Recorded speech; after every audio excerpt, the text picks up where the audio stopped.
You've heard me say the words Remakes are are terrible terrible. before. However, when it comes to video games, they can actually be some of the best games out there. Resident Evil 2 can now easily be enjoyed in two completely different ways, even if in one of those ways you have to go out of your way to go to GOG.com and get the original game. They're both unique and enjoyable in their own right. Honestly, Resident Evil has a pretty good line of remakes in general, except for Resident Evil 3, but I truly believe that Resident Evil is how a remake should be treated. My other go-to example was always the Yakuza series. Kiwami 1 and 2 are some of the best remakes I've ever played, and they totally thrilled me from start to finish, to the point where going back to the original legitimately feels like a downgrade. You think I'm a fucking idiot? Look at you, fuckhead! You couldn't be any more Yakuza if you tried. Since the day I first played Yakuza 3 on the PS3, I knew that one day it needed a remake. The story is Yakuza at its best, blending a mystery with beat-em-up action, the most compelling villain in the series, and Kiryu at his absolute best. He becomes a much more gentle, caring soul, constantly being dragged into these insane conflicts due to his past mistakes, as opposed to Kiwami 1, where Kiryu is directly involved with the Yakuza, and Kiwami 2, where he is directly feeling guilty because of his actions. The only thing for me that was missing from the original Yakuza 3 was the combat. Unlike most, I wouldn't go as far to say that Yakuza 3 has bad combat, but I am someone who thinks that it has only genuinely got better with time, and I absolutely adore the Dragon Engine, which is the engine that Kiwami 3 is made on. The problem with this remake, though, it is surrounded by controversies and heavy criticisms. The thing is, I truly believe that Kiwami 3's issues mostly stem from external factors. Due to the nature of the game's release, it seems like a lot of people's problems with the game are being blown out of proportion, and people are just showing their hatred specifically for the Dragon Engine games, and not specifically Kiwami 3. This is not to say that the demo didn't have its fair share of issues. I have plenty of critiques myself. I'm really sorry, okay? What is wrong with you? Why are you blue? However, a large amount of my criticisms could be finished by the release of the full game, and even if not, it is still not enough to ruin the game for me personally. And just before we dive into the controversy surrounding Kiwami 3, if you want a less drama-focused video, please check out my second channel. There should be a Yakuza demo video coming up very, very soon. But before you go, you should obviously subscribe to this channel too, so that you don't lose it. And you should obviously finish this video first, because I bet I've covered some things that some other YouTubers are refusing to acknowledge.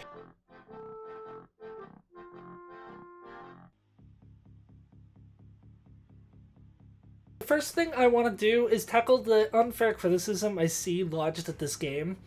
The first one being probably the biggest issue that people have grabbed onto, which is the graphics. There are valid criticisms, and especially with the lighting in Kiwami 3, but I found that the lighting gets a little better if you just knock it down 2 notches before starting the game. It doesn't fix all the issues, but I truly don't know how anyone can look at this and say it looks like a mobile game.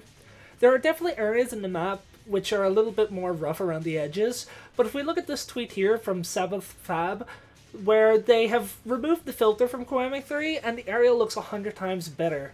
I don't think it's an issue that Kiwami 3 looks bad, or that Kiwami 3 looks like a mobile game. I think the real issue is that the Dragon Engine for a while has had these filters over all of their games. In fact, another point that proves this is, I noticed in Dark Ties, the game doesn't have these lighting issues. Especially if you do, as I said, and turn down the brightness, there's no issues in Dark Ties. Which is very strange because they use a completely different filter than Kiwami 3 uses.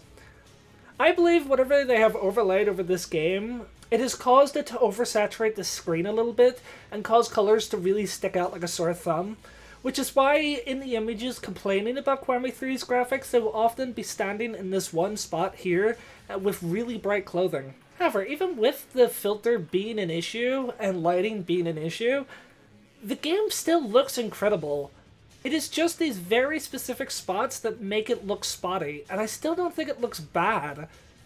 There are absolutely plenty of games where you can find an area that looks terrible and completely focus on it, but when most of the game looks like this, yes, I believe people are being a little unfair towards it. Another thing that I constantly am seeing all over my timeline is the new Rakia. I will be the first person to admit that I also prefer his original design. Rukia has always had a charming, non-threatening-like quality to him, which made him much more cute than anything. So I admit, when I saw the recast myself in the remodel, I was quite disappointed like other fans. The difference is though, while I prefer the older look easily, I also think it's more appropriate to make the character look like the actor they're playing. In Yakuza, this has been the way for a long time, and I think it's quite unfair for the voice actor for people to completely write off the character just because of the way he looks. For me, I personally care more about if the character actually feels like the original character as opposed to them looking like the original character. Recasts happen, and I don't think that they've done a bad job with Rukia's. If anything, I think he suits the role of looking more threatening at first, only to catch people off guard with how sweet he is. I just think people should wait until the game comes out to see if they actually like Kiwami 3's Rukia, or if people just don't like change. Personally, I think it's going to turn out to be the man that we all fell in love with. Of course, too, there's people that have just pushed it over the edge, and it just becomes a little mean and disrespectful for how much people are laid into a character that looks like a real person, the man who's playing him. It feels mean-spirited and not like real criticism of the game. And as for the last piece of, personally, what I think is dishonest criticism, I think it largely comes down to the combat. People have been arguing about Dragon Engine games. The person that introduced me to the Yakuza franchise and myself both loved the Dragon Engine. I didn't know just how adamantly people despised it. I could see why in an arcadey type of combat would be more appealing to some, but my problem with the criticisms is people are not only calling the combat bad and too easy based on a demo with a presumably stronger than normal Kiryu. Meanwhile, there are hundreds of clips of people switching up the styles and doing some insane juggling. Kiwami 3's combat already clearly has more depth than people are letting on, especially with Kiryu's bat belt full of weapons. I will admit the demo was definitely easy, but like Pirate Hawaii, the game was harder than it was in the demo, and Majima was over halfway upgraded. For me, this is exactly what I wanted from a Kiwami game. The old throwing and grappling is some of my favorite moves in the original two games, and I largely think it's why Yakuza 3's combat ended up falling flat on its face, while forcing you to do side quests to get more interesting fighting capabilities. Are the Dragon Engines more simple than the older games? Overall, technically yes, but I would argue that the Dragon Engine is more fun, and especially in Kiwami 1 and 3, it seems like you can play in a various different ways, as opposed to the original Yakuza 3, which forces you into things like wall bounding in order to have a good time with the combat. I personally don't believe that a player should be required to go do some side content in order to have fun during the campaign. The campaign should have more than enough to give you upgrades and allow the player to have fun and allow them to do the side content when they want to do the side content. Now to move on to legit criticisms I have of the game, and I think that others are making good points about, is obviously the number one thing, the elephant in the room. Now, because of the way I've been treating Kiwami 3, you might expect me to defend this man's actions, but obviously Kagawa was not the casting move that they should have made. Truly, this is the biggest blunder on RGG's side. However, unlike others, I don't believe that this casting choice of a minor character is enough for me to boycott something, at least not for me personally. For me, I never even liked Hamazaki. In fact, I've never liked Yakuza 4 to begin with. I found him to be quite a minor character and forgettable even in 4. Would I prefer if they maybe didn't cast sex offenders? Yeah, obviously. I do overall think that they should have just not cast him to begin with, but I never expected them to recast him after they had already done it, due to the amount of work that it would take on a series that is expected to release a game almost once a year. This is an issue that I think can actually be chalked up to Sega to a degree. This is why I believe, to begin with, they just shouldn't have cast him, because they would have saved us all a lot of trouble. Unfortunately, there's one more thing on this matter that I need to bring up, and don't misconstrue what I'm about to say as me defending Kagawa's actions.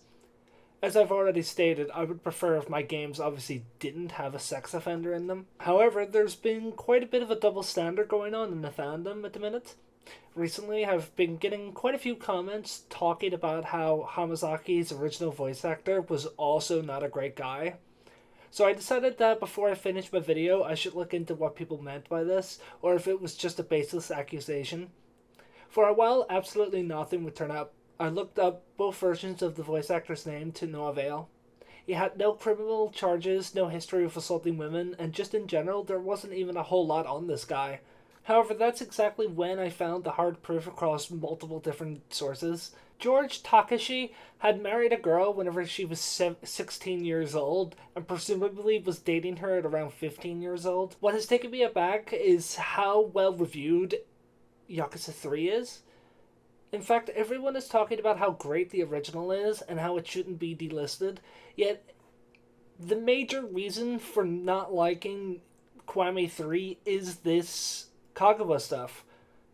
The reason it feels like a double standard isn't just because of the original game, though. This didn't happen at the time of Yakuza 3's remaster. In fact, I don't even think most of the Western audience even are aware of this fact. You might feel inclined to defend it in saying that it was a remaster, not a remake, but remasters can very easily dub over the original's voice actor too. It's a video game. The reason I bring this up is because it feels like once again another aspect that has been blown out of proportion, or at least has a double standard. I asked the people who are really adamant for Kagawa's removal, can you truly play Yakuza 3 while knowing Hamazaki's original voice actor is married to a child? For me, this information will not have me unable to play Yakuza 3. I suspect for many it won't either. The point I'm trying to make to you is the boycott is very performative for a lot of people. It is filled with grifters and people trying to take advantage of the movement as there's always been. I believe people have been slightly misled or at least been misinformed about how squeaky clean RGG Studios' record has been for who they hire. This information has always been available to the public and RGG Studios as well, so why is Kagawa such a big focus at the minute? Yet I had to dig for over 30 minutes until I found something solid on Georgie. But speaking of things that I believe are caused by Sega, it's time to talk about the other external factor which is making the game worse for a lot of people, and this also includes myself a little bit. This is the best case I think people have for legitimately not liking Kiwami 3, and it's likely why the game is getting it from all angles as well, not just from the sexual harassment stuff. Due to the release of Kiwami 3, the original Yakuza 3 is now being delisted, which does really suck. There's no reason for RGG Studios to do this at this time, and time again, it's been proven that people will still buy a new game even if the original is available. However, this is also why I believe it's an issue caused by Sega instead of directly RGG Studios. It's been a common trend recently with Sega remakes for them to completely take the place of the original games. They even did this with the original Sonic games by delisting them and creating a new collection called Origins, which is insane because these games have been repackaged time and time again. There was the Sega Mega Drive collection as well on the PS3. They also did this when they remade Sonic Generations with Sonic Generations X Shadow, completely voiding the ability to buy the original game. This is a major issue among modern gaming in general, where old games are becoming harder and harder to get. A lot of people's only options nowadays is emulation. This is an issue that started with Yakuza 0 Director's Cut, and this seemingly is continuing forward. I definitely hate this, but without the insider information, we truly just don't know who's making these decisions. It could be RGG Studios, but I have a feeling that it's Sega. It just doesn't feel like a coincidence that Sega's biggest brand are doing the exact same business practices as each other. Oh, that's convenient. Now for something actually in-game, which is probably people's biggest issue I've realized now, and I think it's kind of fair, but I have mixed feelings on it. Please, if you don't want the ending spoiled, please look at the number on screen now and skip to that. And in 3, 2, 1... In recent datamine leaks, the script has been supposedly leaked, and apparently Mine survives his fall from the skyscraper by landing in some bushes. Now, I'm in agreement that this is kind of stupid, and having him survive a fall from that height is just a little absurd.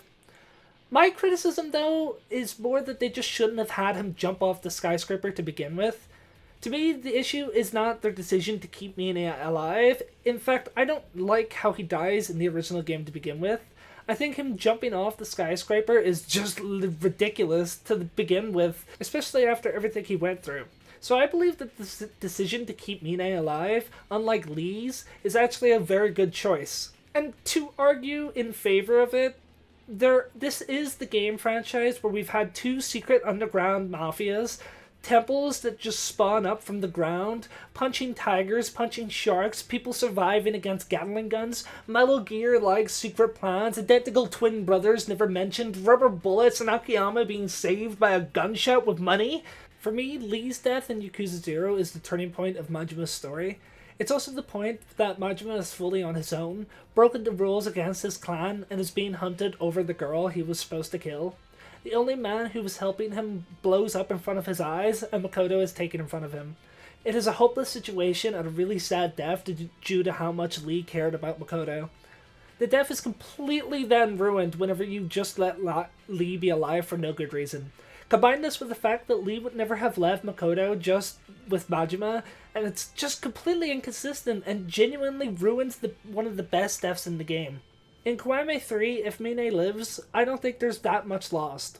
His death was never truly that sad and made much less sense than Nishiki's death. I find it contrived, though, as a way for the creators to have Mine turn and sacrifice himself just so that Kiryu didn't have to kill him. While this survival definitely might end up being one of the dumber things to happen in the game, in the end, it could really pay off with Mine coming back in a very compelling way. What I'm saying is we shouldn't automatically just assume that they're ruining Mine's story. We should give them a chance to see what they're doing. I think it's very likely that Dark Ties is going to make the ending more satisfying. I think the entire reason that they're giving Mine his own game to begin with is because they plan for him to survive. To just go over a few things too, I also don't like the Segway being in this game to me. It just makes a lot more sense in Hawaii because it was a holiday location. For the other games, I feel the sprint should be the default, especially because the town was never big to begin with. There are some scenes, like the Revelations, which have been removed entirely, and that's a bummer, because they were always the best things about the original PS3 games. However, they do have new, unique, and sometimes, in my opinion, funnier animations, like Hiro at the photoshoot. This is another issue that it wouldn't be as bad if they just didn't delist Yakuza 3. Genuinely, when it comes down to it, it all wouldn't be that bad if we could just buy the original games. This is my issue with the Silent Hill 2 remake. I would not care that that game exists if we could play the original. It just sucks that people can't experience both versions of the game, because they should be able to. Especially with how different Kiwami 3 is, that is why I can somewhat understand some people's grievances with it. While I think everything that they've changed is for the good in terms of combat, I can totally understand why it being a completely different style of combat would rub you the wrong way while they're deleting the old version of the game, which you love. But now on to the positives. We could talk about how much fun I think this game is actually going to be. One thing that stood out to me instantly is the improved voice acting, especially from Kiryu's voice actor.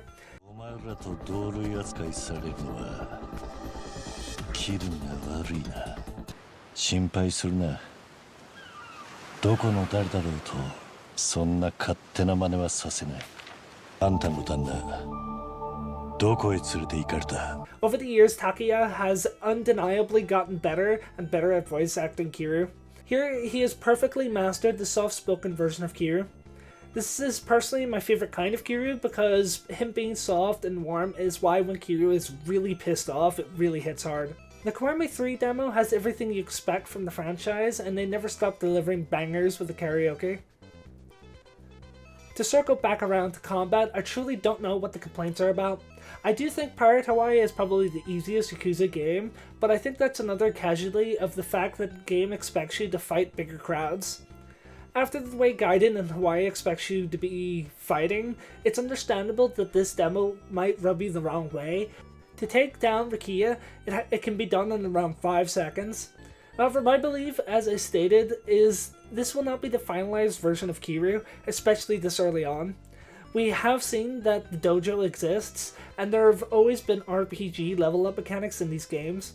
I think what's likely is they wanted us to be able to fully test out the combat, but have slightly overtuned how strong Kiryu was for the demo. I think the fix would have been to let him do less damage or to give the enemies more health, but even though the fights don't last very long, I had an extremely fun time learning both styles of combat. I've heard criticism that the weapon style doesn't really even need to be used, but I don't think Yakuza should ever force you into situations where you have to use a specific style. Not to mention, there are clear situations when you should be switching to it, the number one reason being when you're trying to juggle and do longer combos. It's really a seamless, fun transition, and you can create some pretty crazy combos. Again, the biggest issue being that people die too quickly. I do hope that we have a more Yakuza 6 Kiwami 2 style level up system compared to the Pirate Hawaii. Mostly just being because this is a full game instead of a side game. Update I want to say is I personally believe that this game looks amazing. I think it looks worse than Kiwami 2 and 6, but not so much to the point where it's a steep decline. To me, it's a symptom of the engine mostly being used for turn-based games. I think if they had continued with the beat-em-up, it would look far more advanced, and in general have more advanced combat. Still, I don't think this game looks bad due to the lighting issues. Yes, there are some odd spots, and yes, maybe not every texture is the most realistic thing in the world, but Yakuza is always stylized, and while you might like the old style more, I don't think Yakuza 3 looks good. Do I wish that it looked more like Yakuza 6? Obviously. But not every game could be the best game ever made. I think there's a possibility the issues with the lighting are fixed, especially with this being a demo that is 10 gigabytes. One more thing before we talk about Mine's game for a little bit is, for me, I think the best game for sub-stories has always been Yakuza 0. It has the funniest dialogue from Kiryu and people coming up to him. I found Majima's slightly weaker in regards to sub-stories, and we got less of them, but overall the quality of sub-stories is really incredible. So I was genuinely surprised to say that I think the quality of the sub-stories in this game are along the same lines as Yakuza 0. There's an insane sub-story about saving a girl from jumping off a bridge. Oh, Sweaty, you got this! That's gonna sound so stupid! Oh no! Who fell victim to a scam, only for a second person who fell for the same scam to also want to try and jump off the bridge.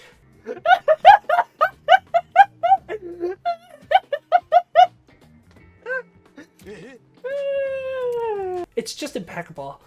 Them falling in love at the end as well is just Yakuza to its core. The other sub-stories were strong too, with a heartwarming one, which Yakuza always does about Hina and her father. The sub-story goes into details about the views of Tokyo from people outside the city. It also gives a look into how Kiryu feels about Tokyo, and all around is just a nice sub-story. I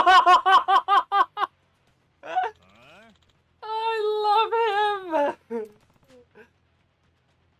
The other absolutely amazing one is the expanded upon ice cream sub-story, where you have to deliver some ice cream to a single mother's kids. This sub-story is really funny, and just like the original, you have to avoid obstacles, but this time ends with Kiryu being chased away by the girl. Now, to just wrap this all up by talking about Mine's game, there isn't as much to say about this, as I think it has all the same strengths as Yakuza Kiwami 3, and even to the extent that it might have less issues. As I stated, due to the different filter, the game actually doesn't have anywhere near as bad as the lighting issues as the base game, and all around, it's just a really, really fun experience. The story they've set up for Mine is already captivating for me. I can't wait to see where his relationship with Kanda evolves. For Mine though, I just think that this is where the combat really thrives. His special moveset revolving around his ability to jump on people, similar to the Judgment protagonist's ability to step on walls, is just so incredibly fun. The version of Heat Mode is honestly even more fun than Kiryu's, and I love how brutal Mine's really is. As always, the Yakuza team seems to really think about how and why a character fights the way they do. Mine is incredible, and it makes me even more excited to try out the full game. Kiwami 3 is a hard game to praise without mentioning the external issues surrounding the game. Unfortunately, the controversies will be what the game becomes known for, and will have new players skeptical of playing the game.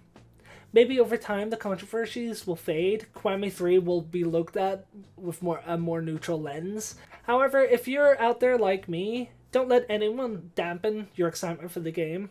I for one can't wait to play this game. I even have my own bias. All the issues I've gone over today, in one way or another, don't stop me from enjoying the game. Even with some graphical issues, I think the game is just much more appealing to look at than the original. I very much prefer this version of the game.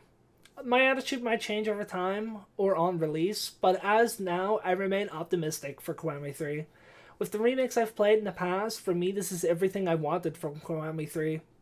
Maybe I don't need the story altered, and maybe I didn't need a goddamn sex offender in the game, but in the end of the day, at least it's not Sajima being a nonsense game with Kiryu being understanding of it.